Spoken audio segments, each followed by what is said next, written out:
কাশ্মীরে ২৬ পর্যটক নিহতের জেরে বুধবার প্রথম প্রহরে পাকিস্তানের ৬টি ভিন্ন স্থানে ক্ষেপণাস্ত্র হামলা চালিয়েছে ভারত। তাৎক্ষণিক এই হামলার জবাবে বেশ কিছু পদক্ষেপ নিয়েছে পাকিস্তান। দেশটির পক্ষ থেকে এরই মধ্যে পাল্টা হামলা চালানোর কথা জানানো হয়েছে। হামলার পর বুধবার সকালে ইসলামাবাদে জাতীয় নিরাপত্তা কমিটির একটি বৈঠকের ঘোষণা দিয়েছেন পাকিস্তানের প্রধানমন্ত্রী শাহবাজ শরীফ।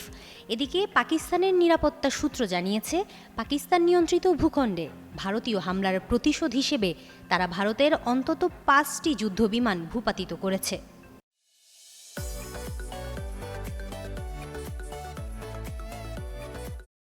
পাঞ্জাবের মুখ্যমন্ত্রী মরিয়ম নওয়াজ তার রাজ্য জুড়ে জরুরি ব্যবস্থা ঘোষণা করেছেন।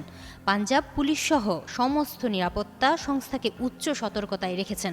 সমস্ত ডাক্তার এবং চিকিৎসা কর্মীদের ছুটি বাতিল করার ঘোষণা দিয়ে তাদের অবিলম্বে কর্মস্থলে যোগদানের নির্দেশ দিয়েছেন।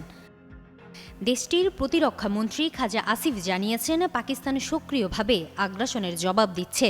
তিনি আগামী ২৪ ঘণ্টার মধ্যে বড় ধরনের ঘটনাবলীর ইঙ্গিত দিয়েছেন।